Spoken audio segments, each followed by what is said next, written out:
aviation history and heritage. GAC employed 20,000 people, and my mum was one of them. And I'm also delighted to see that my godfather, Mike Carter, is commemorated over there with his impersonation of the factory hooter. So that's a really lovely connection for me. My grandfather was in the RAF as well and worked with Red Arrows in his later career. It was very important for me to make the link to Lutterworth, and I visited the museum there, and everyone there sends their greetings to everyone here at the Jet Age Museum. And it's also my mission to let as many Gloucestrians as possible know about our rich aviation history.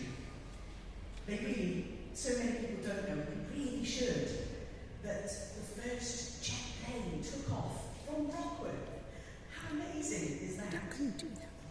So, Mr. Whittle, I am delighted and honoured to share this anniversary with you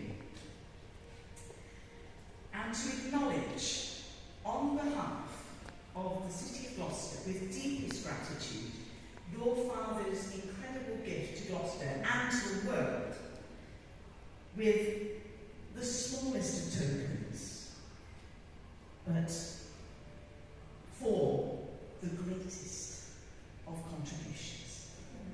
Thank you.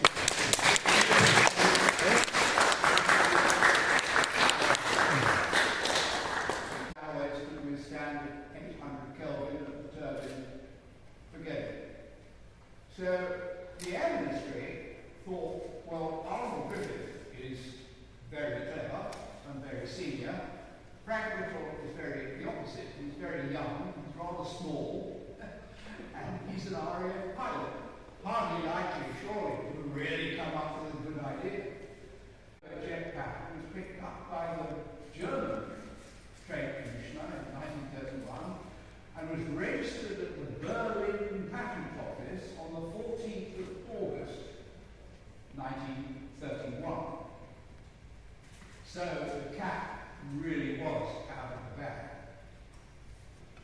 In Germany, they began to develop a turbojet, one turbojet designed by Hans von Oheim in about 3 years later, in 1934.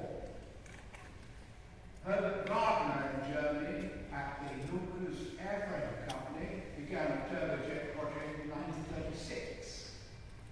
Frank Whittle was doing nothing because he was busy with his RAF career. He went on and became a QFI, number 2 flying training school, and then became a test pilot. And was get over that, or to make that happen more quickly, was to have reheat. So he eventually patented those two things, reheat and the turbofan, but not until 1936. In 1930, the Royal Air Force, by the way, Royal Air Force are educating this man. He'd been an apprentice, 3 years. He'd been at Cranwell College, 2 years. He'd been to Henlow, done 18 months studying engineering there. They sent him to Cambridge University in 1934, which is when I was born. He was actually, the RAF were sympathetic. Frank Whittle and Rolf W. Williams, the guy who written to him in 1935, they formed a company. And a third chap, Col Tinling, with them. Those 3 men, Whittle, Col Tinling, and Rolf W. Williams, formed this company, Power Jets. And the Royal Air Force allowed Frank Whittle to work on his jet engine. So it's sometimes said the RAF were not supportive of him during his years of development. That's entirely inaccurate.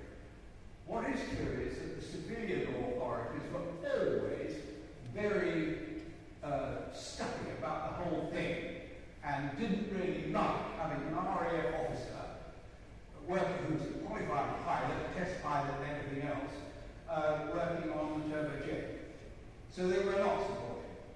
Six first ran the engine in April 1937, and then the government sort of thought, ooh, it seems to work, this jet engine idea, so they actually gave them a little bit of money. Just taking test results, feeding them to the Royal Aircraft Establishment. And then they were And they struggled terribly. And if you wonder why it was all so slow in this country, it's because it was a private enterprise stage to start off with and needed some help financially. The aeroplane, in 1939, the engine was running well, and the government realised they'd goofed, and they made it secret. Long after the horse had escaped from the stable because the Germans knew perfectly well what we were doing. So, but anyway, we made it secret in June 1939. And then the Gloucester Aircraft Company were called in 1939. George Carter, the chief designer here at Gloucester's, and my father put their heads together and they decided on what kind of aeroplane the engine should be put into. And if you must have seen around the museum, you've seen the E-28-39 that's over there. It's a replica, I know, but it's sort of perfect. It's a scale replica. And they built that aeroplane. And it flew, well, it did its taxi trials from Gloucester Airfield, which in those days was called grass. And it bounced around on the rough, bouncy surface.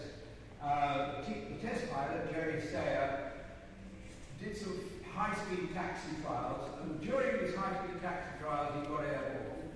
But they were hops, and they were still in ground effect, as it's called. But still, nevertheless, he was proving to himself what power he needed to get airborne, and what speed the aeroplane would rotate, get the nose up off the ground, what speed did it leave the ground and commence flying, and then he'd throttle back down on the ground again, taxi back in, and then do the same thing again. So he did several hops. Frank Whittle had to go taxiing again, and he went on one high-speed one, and some people say that there was a daylight between his wheels and the grass, but whether that's true or not, I wouldn't like to say, and it doesn't really matter. I don't think he intended to get airborne. He was also interested in the elevator control, whether he could get the nose up, and so on and so forth. Anyway, all that was done, and then the aircraft, the engine was off, the Whittle 178 had got airborne in 1939, in August 1939. And so that's the first turbojet aeroplane to fly. But that aircraft the engine could only be operated for 6 minutes. After that, it had to have a major overhaul. The turbine had to be taken out, the combustion chamber had to be taken out as well. So it was really a dead loss. There were certain very good reasons why Whittle, who designed the airplane, there was very good reasons why they flew that aircraft. It was to demonstrate to the authorities that Whittle was in business, and he was desperate to try and get funding and backing. So if it didn't work, he didn't get the funding, and he didn't get the backing, not at that time.